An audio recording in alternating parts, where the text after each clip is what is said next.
వైజాగ్ లో జూలై 24న BNR golden diamonds opening సందర్భంగా మెగా ఆఫర్స్.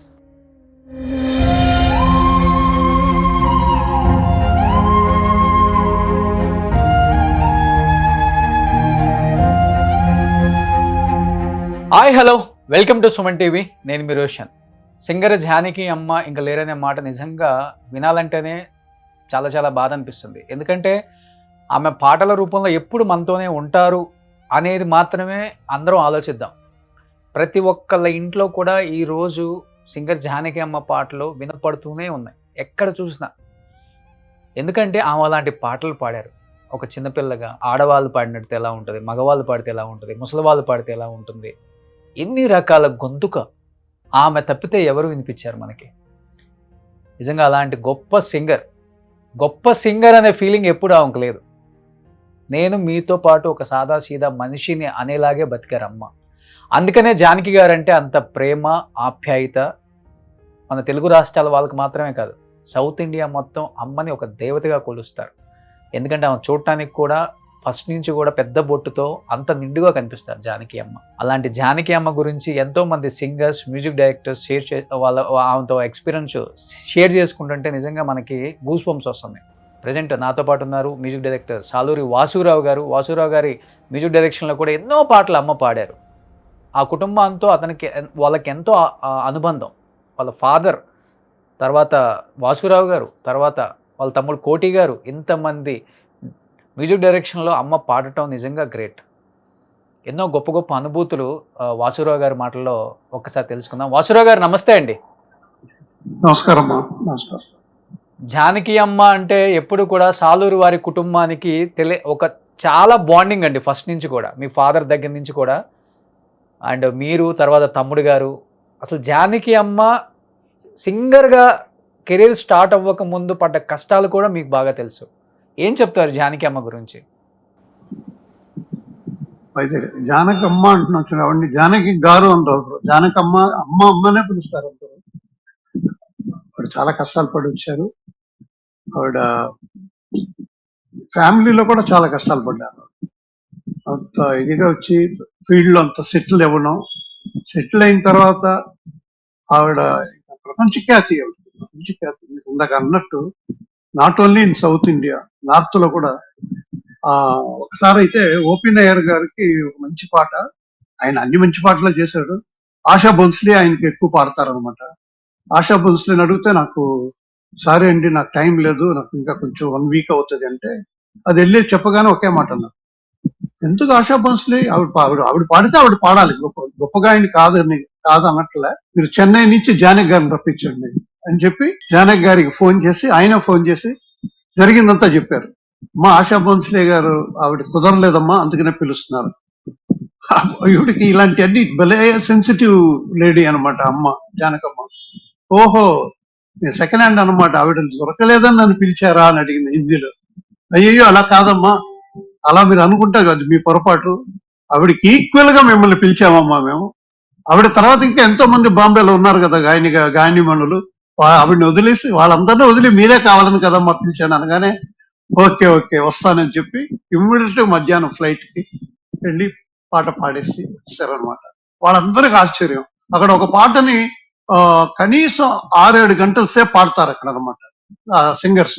అమ్మ ఆవిడ మహాతల్లి ఆశా భోన్స్లే గారు కానీ, లతా మంగేష్కర్ కానీ, ఎవరైనా ఈవిడ ఒక్కసారి పాట నేర్చుకొని మొత్తం పాట వెంటనే పాడేస్తుంది అనమాట.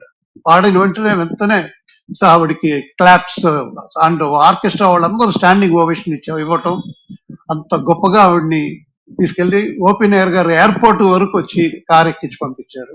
ఆవిడతో ఎప్పుడు కూడా రాము గారు ఉంటారు. రాము గారు అంటే ఆమె హస్బెండ్, భర్త గారు, రాము గారు అనమాట.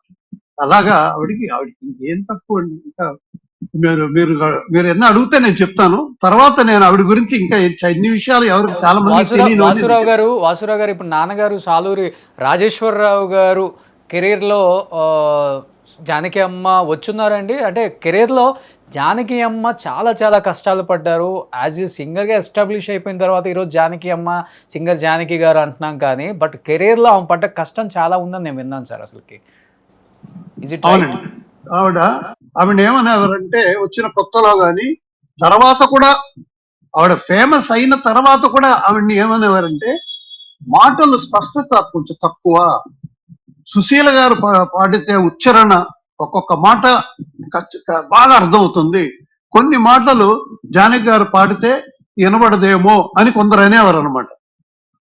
అది ఆవిడకి తెలిసిపోయింది, ఆవిడ చెవికి వెళ్ళింది అనమాట. నేరుగా ఏ మ్యూజిక్ డైరెక్టర్ దగ్గర టాపిక్ వచ్చిందో నేరుగా వెళ్ళి ఏమండి ఏం స్పష్టత లేదండి, ఓ పాట చెప్పండి నేను పాడతానని చెప్పి క్లియర్ చేసుకొని అప్పుడు పేపర్స్ లో కూడా వచ్చింది, ఆ ఆంధ్రప్రభలో ఆంధ్రపత్రికలో వాటిల్లో ఆ పేపర్ లో కూడా వచ్చింది. నేను చిన్నపిల్ల ఉన్నప్పుడు నాన్నగారు తీసుకొచ్చి మా అమ్మగారికి అన్ని చూపిస్తుంటే అని అప్పుడు నాన్నగారు ఒక మాట అన్నారు, స్పష్టత లేదని అంటాం కానీ ఆవిడ పాడినట్టు సంగతులు ఇంకెవ్వరికీ తిరగవు. వాళ్ళు పాడాలంటే సుశీల గారు జానకి గారు వాళ్ళిద్దరే. మ్యూజిక్ డైరెక్టర్స్ లో లేకపోతే ఎలాగా ఒక ఇప్పుడేమనే వాళ్ళం ఘంటసాలగా బాలు, సూర్యుడు చంద్రుడు అనేవాళ్ళు. అలాగా వీళ్ళిద్దరు దేవతలు, గాన దేవతలు ఎవరంటే సుశీల గారు జానకి గారు. జానకి గారు అంటే సుశీల గారికి కూడా చాలా ఇష్టం, చాలా. సుశీల గారికి సుశీలమ్మ అనేసి వాళ్ళిద్దరూ 6 నెలలకు ఒకసారి కలిసిపోయి చిన్నపిల్లలు ఆడుకునేటట్టు ఆడుకునేవారు. అలాగా బిగినింగ్ లో చాలా కొంచెం స్ట్రగుల్ అయ్యే వచ్చారు. తర్వాత కొన్ని పాటలు పాడాలంటే ఆవిడే పాడారు. నేను ఇప్పుడు ఓపెన్ గా చెప్తున్నా, ఇళయరాజా గారి పాటలు, ఇప్పుడు బాలు గారు పాడిన పాటలు చాలా హిట్. బిగినింగ్ డేస్ లో ఇళయరాజా గారి పాటలు, ఆవిడ అన్నక్కిలి అయింది ఫస్ట్ పిక్చర్ అన్నక్కిలి. అప్పుడు నేను ఇళయరాజా గారు ఒకటిగా వచ్చాం ఫీల్డ్ కి. ఆయన వివిధ అయిన తర్వాత కూడా నన్నే పెట్టుకున్నారు గిటార్ కి అన్ని వాటికి. అందులో అన్నకిలి రామచిలక ఆ సినిమా తెలుగులో అందులో పాట ఉంది. అదేలాగా ఒకళ్ళు అన్నారు ఫోక్ సాంగ్ అంటే ఎల్ఆర్ఈశ్వరి పాడితే బాగుంటుంది కదా అన్నారు ఆయన ప్రొడ్యూసర్ డైరెక్టర్. అడిగితే లేదు, ఈ పాటలు అన్ని జానకి గారు బాలు గారే పాడుతున్నారు, బాలు కూడా 1-2 ఉన్నాయి, అన్ని జానకి గారే పాడాలి నాకు అని ఒప్పించి జానకి గారు పాడారు. మచ్చానే పాతింగళ అది కూడా ఆ ఫోక్ పాట కూడా ఆవిడ అంత బాగా పాడారు అనమాట. కొన్ని పాటలకి ఆవిడకి నేషనల్ అవార్డు వచ్చింది కూడా ఆ టైంలో. ఇళయరాజా గారికి చాలా హెల్ప్ ఆవిడ. తర్వాత ఏదో ఒక్కసారి అయినా ఏదో ఒక ఇంటర్వ్యూలో ఏదో అన్నారని టక్కన కోపం వచ్చేస్తుందండి ఆవిడకి. సింగర్స్ లో ఇద్దరు, ఒకటి జేసుదాస్ గారు, నెక్స్ట్ జానకి గారు. అయితే జేసుదాస్ గారు సగంలో వెళ్ళిపోతాడు, సైలెంట్ గా వెళ్ళిపోతాడు అనమాట. ఈవిడ అలా కాదు, పాడడానికి వచ్చిందంటేనండి ఒక్కొక్క పాట మ్యూజిక్ డైరెక్టర్ ఓకే అనేస్తే కూడా కాదు ఇంకొకటి కావాలి, నాకు తృప్తి లేదు అని 10 స్టేకులు పాడిన పాటలు కూడా ఉన్నాయండి. మన ఈ జనరేషన్ కి తెలిసే పాట అయితే ఒకటి ఉంది, సిరిమల్లె నీవే తరరారి రారా తరరారి రారా తరరారి రారా సిరిమల్లె నీవే. ఆ పాటకి 12 టేకులు తీశారండి రాజన్ నాగేంద్ర. అమ్మో బాబాయ్, వాళ్ళంటేనే భయం అందరికి. ప్రతి సింగర్ అంటారు అయ్యో రాజనాగేంద్ర అంటే ఎక్కువ టేకులు తీసుకుంటారు అనేసి నెక్స్ట్ ఇంకో పాట పెట్టుకోరు అనమాట, ఇంకో పాట పాడేళ్ళరు, ఫస్ట్ వాళ్ళకి కాల్ షీట్ ఇచ్చేస్తారు. అలాంటిది ఆ 12 టేకులు తీసుకుని రాజనాగేంద్ర వాళ్ళు అమ్మా చెన్నాగా బందిదేమ్మా చాలా బాగా వచ్చిందమ్మా అంటే కాదు మరొక్కటి ఇంకోటి అన్న. అప్పుడు బాలసుబ్రహ్మణ్యం ఆయన కూడా డ్యూయట్ అది ఫ్లూట్ వాయించిన. ఇప్పుడైతే మల్టీ ట్రాక్స్ ఉన్నాయి, ఎక్కడ పోతే అక్కడి నుంచి మళ్ళీ పంచ్ తీసుకోవచ్చు. అప్పుడు అలా కాదు, పాట ఎక్కడన్నా మిస్టేక్ వచ్చే మొత్తం పాడాలి. ఎవరైనా ఒక ఇన్స్ట్రుమెంట్ ప్లేయర్ ఒక చిన్న తప్పు చేశాడంటే మళ్ళీ అందరూ వాయించాల్సిందే. అప్పుడు ట్రాక్ సిస్టమ్, పంచింగ్ సిస్టమ్ అప్పుడు లేదు పంతులమ్మ టైంలో. మీ డైరెక్షన్ లో పాడిన పాటలు అంటే అమ్మ మీకు నచ్చిన పాటలు నాన్నగారి డైరెక్షన్ లో కానీ మీ డైరెక్షన్ లో కానీ? సినిమా పాటల్లో కంటే ఈటీవీ కళంకిత, ఓ కళంకిత తరరరారరారరా, ఓ కళంకిత తరరరారరారరా తరరరారరారరారరా ఓ కళంకిత తరరరారారరా. ఆవిడ కూడా చాలా మెచ్చుకొని అలా నన్ను వచ్చి ఎలా వాటేసుకోరు ఆవిడ.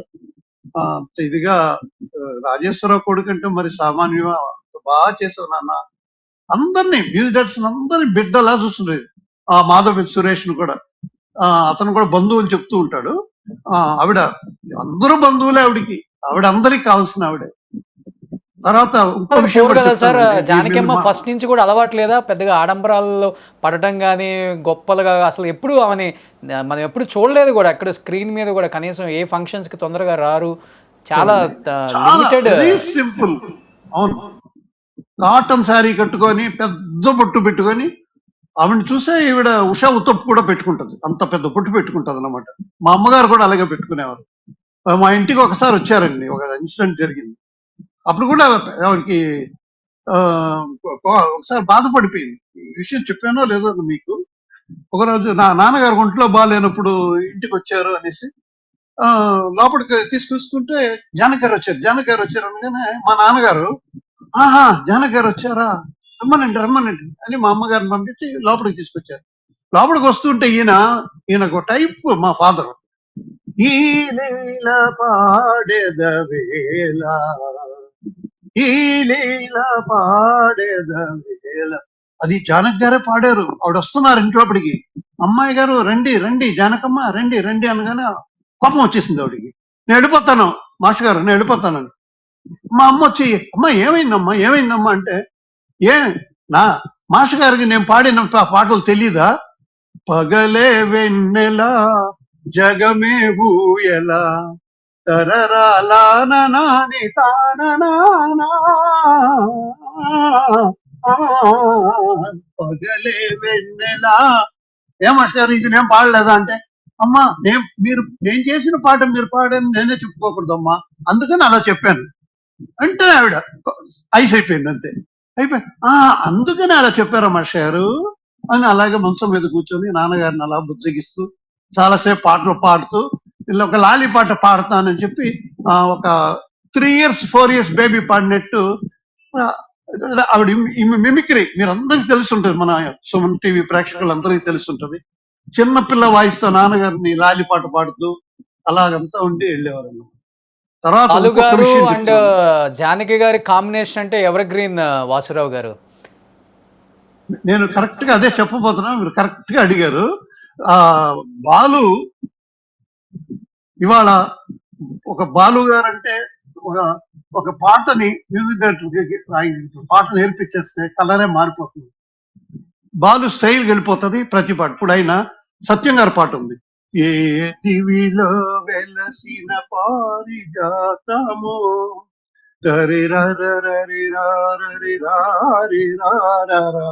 అది ఏముంది, అది సత్యం గారు ఎలా చెప్పారో సత్యం గారు మా గురువు గారు అలాగే బాలు పాడాడు. అప్పుడు జానకి గారు ఇంకో ఎవరిదో రికార్డింగ్ పాడడానికి వచ్చి అది విని, నేను సత్యం గారు లోపలికి వెళ్ళొచ్చా నేను, అమ్మా ఏంటమ్మా వెళ్ళండి అమ్మా అంటే, బాలు ఇంకా బాగా పాడొచ్చు, అప్పు చెప్తున్నాడు మీరు పాడినట్టుగా అని లోపలికి వెళ్ళి, ఏది బాలు నేను చెప్తాను కోపం చేసుకోక అంటే, చెప్పండి అమ్మా అనగానే ఆ పాటని స్టైలే మార్చి సంగతులు ఆవిడ చెప్పి బాలుతో పాడించారు అనమాట. బాలు గారు గురువు అనమాట. బాలు చెప్తూ ఉంటాడు మా నా గురువు ఆవిడ వచ్చి, నేను మ్యూజిక్ ఇంప్రవైజేషన్ అంటారండి ఇంగ్లీష్ లో, మామూలుగా ఒకళ్ళు పాడిన దాన్ని ఇంకోళ్ళు పాడితే దాన్ని ఇంకా మెరుగుదిద్దుదోడా అంటారు చూడండి, అలా ఒక పాటని రకరకాల సంగతులు వేసి అలా పాడటం నేర్పించింది జానకి గారే బాలు గారికి. ఇది అందరికి తెలిసిన సత్యం. బాలు గారు ఎన్నోసార్లు చెప్పారు, 2 మాటలు చెప్తూ ఉంటాడు, నేను సంగీతం నేర్చుకోలేదు, నాకు సంగీతం రాదు, పాడగలనంటే బాగా పాడతాను, అయితే నాకు ఇదంతా ఈ భిక్ష పెట్టింది నాకు మా అమ్మ జానక గారు. ఆవిడ ఏ బాలు ఇట్రా అనేవారు. ఆశా భోన్స్లే అంతే, లతా మంగేష్కర్ అంతే, లతాజీ అయితే ఆశాజీ ఇదిగా పిలిచేవారు, బాలుజీ అనేవారు. ఈవిడ జానకి గారు అయితే, ఏ బాలు ఇట్రా, ఏంటది ఇలా పాడొచ్చు కదా అక్కడ అని అంత స్వాతంత్రం తీసుకుని బాలుని ఒక చిన్న తమ్ముళ్ళలాగా చూసుకునేవారు. తర్వాత వాళ్ళిద్దరు బాండింగ్. బాలు కూడా అతను సినిమాలో అతను మ్యూజిక్ చేసిన దాంట్లో కూడా ఎక్కువ ప్రిఫర్ చేసేవారు. ఆవిడకి ఒక ఇది ఉందండి, కొన్ని పాటలు పాడాలంటే జానకి గారే పాడాలి, కొన్ని పాటలు పాడాలంటే సుశీల్ గారే పాడాలి. వాళ్ళిద్దరు బ్రాండ్ వేసుకున్నారు. అలాగా మీరు అన్నట్టు బాలు వాళ్ళిద్దరు జర్నీ భలే ఉంటుందండి. వాళ్ళిద్దరు పాడడానికి ఒక మైక్ దగ్గరికి వెళ్ళి నిల్చుని పాడితే ఆర్కెస్ట్రా వాళ్ళు కూడా అంత హ్యాపీగా వహిస్తారు. మ్యూజిక్ డైరెక్టర్ ఈ feels very happy to do recording that day. అంత బాగా భలే భలే భలే ఉండేది వాళ్ళిద్దరు మైక్ దగ్గర నుంచి ఉంటాయి. నిజ జీవితంలో మా జానకమ్మ పడ్డ కష్టాలను నేను చెప్పను కానీ, ఆమె ఏదైనా కానీ చాలా డేర్గా, చాలా స్టబన్ లేడీ, ఐరన్ లేడీ అంటుంటారు. రియల్ లైఫ్లో ఆమె ఎంత పెద్ద బాధ వచ్చినా కానీ దాన్ని అధిగమించి ముందుకెళ్ళాలి, డిప్రెషన్లోకి వెళ్ళకూడదు, స్ట్రెస్ తీసుకోరు అని చెప్తుంటారు. ఎందుకంటే చిన్న వయసులోనే హస్బెండ్ చనిపోయారు, అందరికీ తెలిసిన విషయమే. రాము గారే ప్రపంచం, ఆయనే మేనేజర్, ఆయన అన్ని ఇంకా ఆయన పోయిన తర్వాత ఆమె లైఫ్ తర్వాత కొడుకు తర్వాత కొంచెం డిప్రెషన్లోకి వెళ్ళిన వాస్తవం అని చాలామంది చెప్పారు ఈ మధ్య. బట్ బిట్వీన్ గ్యాప్ రాము గారి తర్వాత అమ్మ జీవితం ఎలా ఉండేది సార్ అసలుకి? అమ్మగారు బాగా డిప్రెస్ అయిపోయారండి. బట్ రాము గారు కూడా కొంచెం చేదస్తం ఎక్కువ ఆయనకి. ఆ చేదస్తమే వాడికి కూడా వచ్చింది, కిట్టుకు కూడా వచ్చింది. వీళ్ళిద్దరితో కలిపి ఆవిడికి ఒక చేదస్తం వచ్చేసిందండి. అమ్మగారికి కొంచెం ఒక 10 years గా ఆవిడికి చేదస్తం ఎక్కువైపోయింది. ఆవిడికి రాము గారు పోగానే ఇంకా మీట్ నేను ఎందుకు పాడాలి, ఏదో ఉన్నాయి కదా అనేసి ఆవిడ వాళ్ళ కొడుకుని పిలుచుకొని, కొడుకు జీవితం కూడా కొంచెం డిప్రెస్ అయింది. ఏంటంటే వాడు అమృత వర్షిణి అని ఒక అమ్మాయిని, ఒక డాన్సర్, ఆవిడ మంచి అమ్మాయి, చాలా మంచి అమ్మాయి. మేమంతా దగ్గరుండే పెళ్లి చేసాం. అదంతా బాలు గారు మేమంతా ఉన్నాం పెళ్లి అంతా. ఎన్ని పాటలు పాడారు ఆవిడ. ఆ తర్వాత ఆవిడ కూడా చేదస్తాలు ఎక్కువైపోయి డిప్రెషన్ అయిపోయి 6 నెలలు ఆవిడికి అన్ని స్టేట్స్ లో ఇండియాలో ఫాన్స్ అండి, అభిమానులు. 6 నెలలు నాకు ఈ ఊరు వద్దు, సిటీ వద్దు, నాకు ఏం వద్దు, నాకు ఆ విల్లా వద్దు, శంషాబాద్ దగ్గర హైదరాబాద్ ఎయిర్పోర్ట్ పక్కన ఆ ఇల్లు కూడా నాకు అక్కర్లేదు అని లాక్ చేసేసుకొని కొడుకుని తీసుకొని ఆ అభిమానుల దగ్గరికి వెళ్ళిపోతే, వాళ్ళు ఆవిడకని ఒక ఫారెస్ట్ దగ్గర రిమోట్ ప్లేస్ లో ఆవిడకి ఒక ఇల్లు కట్టించారు. ఆ ఇంట్లో 6 నెలలు ఉంటది అనమాట. తర్వాత 3 నెలలు వైజాగ్ లో ఇంకొక అభిమానం. మోర్ దెన్ బంధువులు ఉన్నారు, బంధువులు లేక అని కాదు, అభిమానులు ఎక్కువ. తర్వాత 3 నెలలు బెంగళూరు. ఇలాగ ఒక 10-15 సంవత్సరాలుగా జరుగుతూ మా అందరికి కూడా చాలా దూరం అయ్యారు, చాలా దూరం అయ్యారు. లాస్ట్ గా మాట్లాడి నేను చెప్పాను కదా, ఒక అమ్మాయి ఒక సినిమాలో అమ్మవారి చిత్రంలో యాక్ట్ చేసిన అమ్మాయి, ఆ అమ్మాయిని చూడాలి నేను. ఎవ్వరు వచ్చినా నాకు ఇంకెందుకు. ఇంకొక విషయం చెప్పాలండి, ఆవిడ మొత్తంగా ఇంకో డిప్రెషన్ ఏంటంటే, ఈ మధ్య ఈ తమిళనాడు సోషల్ మీడియా వాళ్ళు స్క్రోలింగ్ వేసేసారు 6-7 సార్లు. నేను ఒకసారి ఫోన్ చేశాను, అమ్మా జనకమ్మా అంటే, వాసు నేను బతికే ఉన్నాను, నన్ను 8 సార్లు చంపేశారు, ఇంకో 9వ సారే నేను నిజంగా చచ్చిపోవాలి, స్క్రోలింగ్ చూసావా నేను చచ్చిపోయానని వచ్చిందని. ఆవిడ బతికున్నప్పుడే, బాగున్నప్పుడే స్క్రోలింగ్ వేసేసారండి. దాంతో ఇంకా ఆవిడ ఫెడప్ అయిపోయారు. అంటే నేను ఉండటం వీళ్ళందరికీ ఇష్టం లేదా వీళ్ళకి అని. ఏంటి వాసు నన్ను ఇలా, నేను చచ్చిపోయాను, ప్రముఖ గాయని ఇక లేరు, జానకి గారు లేరు అని, నేను బతుకుండగానే స్క్రోలింగ్ లేస్తున్నారు అని అదొక అప్సెట్ అయిపోయారమ్మా. ఇలాంటివన్నీ కొంచెం బాధలు ఆవిడికి ఉన్నాయండి. అంటే ఇప్పుడు వెళ్ళటానికి కూడా ఆమె మైసూర్లో ఉన్నారు, చాలా మంది ఇండస్ట్రీ వెళ్ళలేని అంత దూరంలో ఉన్నారు ఆమె. ఫ్లైట్స్ కూడా కనెక్టివిటీ చాలా తక్కువ, బై రోడ్ వెళ్దామన్నా కానీ మైసూర్లో కూడా ఎక్కడ ఉన్నారో కూడా తెలియదండి చాలా మంది. నిజంగా చాలా మిస్ అవుతున్నాం సార్ అందరం కూడా. జానకి అమ్మ లేరనే మాట చాలా చేదు వార్త అయినప్పటికీ ఆమె పాటల రూపంలో ఎప్పుడు మన ఇంట్లో ఉంటారు అనేది అంతే sir. So last and final గా ఏం చెప్పాలనుకుంటున్నారు జానకి అమ్మ ఫ్యాన్స్ కి? జానకమ్మ ఫ్యాన్స్ మనలోనే ఉన్నారమ్మా, అంతే. ఆవిడ అలవాటు అయిపోయింది కదా, మనతో ఇప్పుడు లేరు, అప్పుడు లేరు, 15 సంవత్సరాల దాకా మన దగ్గర లేరు, బతుకున్నారని మనకు తెలుసు అంతే. కానీ ఆవిడ ఎక్కడున్నారు, ఏం చేస్తున్నారు, ఏం తెలియదు.